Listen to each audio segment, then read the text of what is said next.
Assalamualaikum warahmatullahi wabarakatuh. Perkenalkan, kami dari kelompok 2, kelas Hukum Lingkungan, kelas E. Perkenalkan, saya Nadia Bella Putri Kamilanda, NIM 252, Fadilan Koirunisa, NIM 256, Nurul Anissa, NIM 369, Maxi Zualan, NIM 048, Herinawati, NIM 169. Di sini saya akan menjelaskan tentang sanksi administratif dalam penegakan hukum lingkungan. Yang pertama-tama akan dijelaskan oleh Maxi. Baik, di sini saya akan menjelaskan tentang pengertian penegakan hukum. Upaya untuk menerapkan hukum dalam situasi yang konkret, baik dilakukan melalui proses peradilan maupun di luar peradilan, sehingga dapat ditetapkan tingkat ketaatan terhadap hukum. Penegakan hukum lingkungan sendiri merupakan upaya untuk mencapai ketaatan terhadap peraturan yang persyaratan dalam ketentuan hukum lingkungan yang berlaku secara umum dan individual, melalui pengawasan dan penerapan sanksi administrasi, gugatan perdata, dan pidana. Sanksi hukum administrasi dalam penegakan hukum lingkungan. Sanksi hukum administrasi yakni berupa pengenaan paksaan pemerintah Bestuursuang dipandang sebagai salah satu yang efektif dan banyak digunakan. Selain pencabutan izin, wujud pengenaan sanksi Bestuursuang ini dapat dilakukan berupa penghentian kegiatan, penutupan, hingga pembongkaran bangunan. Pelanggaran terhadap rencana tata ruang ini didasarkan pada suatu perbuatan yang menyalahi atau melanggar peruntukan, walaupun pengenaannya dapat disetting dipertukarkan alternatif dengan sanksi uang paksa. Selanjutnya, di sini ada instrumen penegakan hukum lingkungan termuat dalam Undang-Undang 32 tahun 2009 tentang perlindungan dan pengelolaan lingkungan. Nah, menurut JBJM Energi, instrumen penegakan hukum administrasi meliputi dua hal, yaitu pengawasan dan penegakan sanksi. Pengawasan merupakan langkah preventif untuk memaksa kepatuhan, sedangkan penerapan sanksi merupakan langkah represif untuk memaksa kepatuhan. Menurut VDH HNDKK, penegakan hukum administrasi seringkali diartikan sebagai penerapan sanksi administrasi. Sanksi merupakan penerapan alat kekuasaan sebagai reaksi atas pelanggaran norma hukum administrasi. Selanjutnya akan dijelaskan dengan Herlinawati. Baik, saya akan melanjutkan tentang jenis sanksi administrasi. Ada 4, yang pertama teguran tertulis, kedua paksaan pemerintah, ketiga pembekuan izin lingkungan, keempat pencabutan izin lingkungan. Selanjutnya pedoman penerapan sanksi administrasi di bidang perlindungan dan pengelolaan lingkungan hidup adalah Peraturan Menteri Lingkungan Hidup Nomor 2 Tahun 2013. Yaitu tujuan penanganan sanksi administrasi pasal 2 Peraturan Menteri Lingkungan Hidup Nomor 2 Tahun 2013. Yang pertama, melindungi lingkungan hidup dari pencemaran dan atau perusakan akibat dari suatu usaha dan atau kegiatan. Yang kedua, menanggulangi pencemaran dan atau perusakan lingkungan hidup.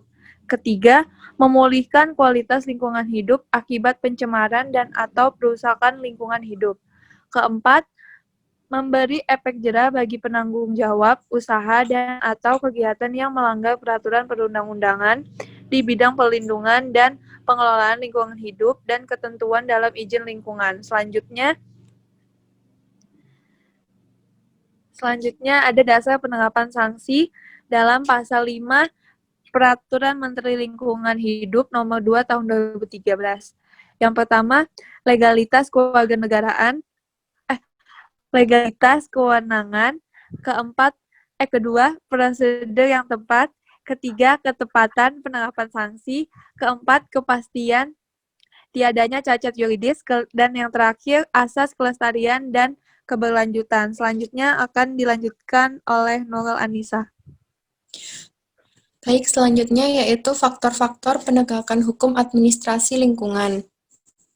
Yang pertama, izin yang didayagunakan sebagai perangkat pengawasan dan pengendalian. Yang kedua, persyaratan dalam izin dengan merujuk pada AMDAL, UKL, UPIS, Standar Baku Mutu Lingkungan, Peraturan Perundang-undangan. Yang ketiga, mekanisme pengawasan penataan. Yang keempat, keberadaan pejabat pengawas, yaitu kuantitas dan kualitas yang memadai.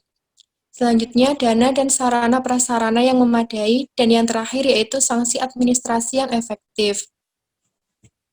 Selanjutnya, mekanisme penerapan sanksi administrasi.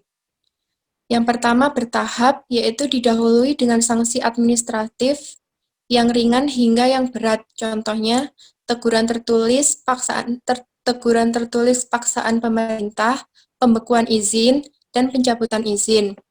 Yang kedua, bebas, yaitu keleluasaan pejabat yang bersenang untuk menentukan jenis sanksi, kekuasaan pejabat yang berwenang untuk menentukan jenis sanksi didasarkan pada pelanggaran. Contohnya, paksaan pemerintah, pencabutan izin tanpa didahului teguran tertulis. Kemudian kumulatif, yaitu internal atau penggabungan beberapa jenis sanksi administratif. Contohnya, paksaan pemerintah dengan pembekuan izin. Yang eksternal atau penggabungan salah satu jenis sanksi administratif dengan penegakan hukum lainnya. Contohnya, paksaan pemerintah dengan pidana. Yang selanjutnya akan dijelaskan oleh Fadila Nurkhairinisa. Selanjutnya mengenai penerapan sanksi teguran tertulis. Teguran tertulis diterapkan apabila penanggung jawab usaha dan atau kegiatan 1. Melakukan pelanggaran terhadap persyaratan dan kewajiban yang tercantum dalam izin lingkungan dan atau izin perlindungan dan pengelolaan lingkungan hidup. Kedua, dalam hal ini tetapi belum menimbulkan dampak negatif terhadap lingkungan. Selanjutnya, secara teknis masih dapat dilakukan perbaikan.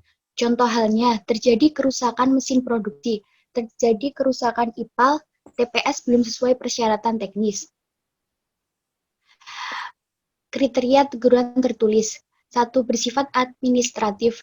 2. Bersifat teknis tetapi perbaikannya bersifat ringan dan dapat dilakukan secara langsung atau tidak membutuhkan waktu yang lama.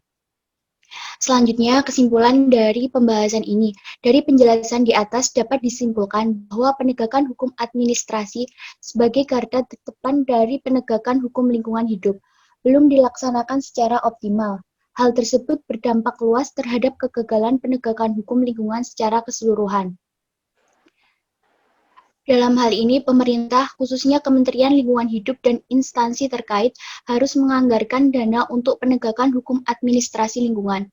Untuk mengatasi kelemahan penegakan hukum administrasi lingkungan, harus diusahakan pengadaan pengawas lingkungan yang cukup, baik di tingkat pusat dan daerah harus dilakukan dalam waktu secepatnya. Selanjutnya, saya kembalikan kepada moderator. Baik, sekian presentasi dari kelompok kami. Ada kurang lebihnya kami mohon maaf. Wassalamualaikum warahmatullahi wabarakatuh.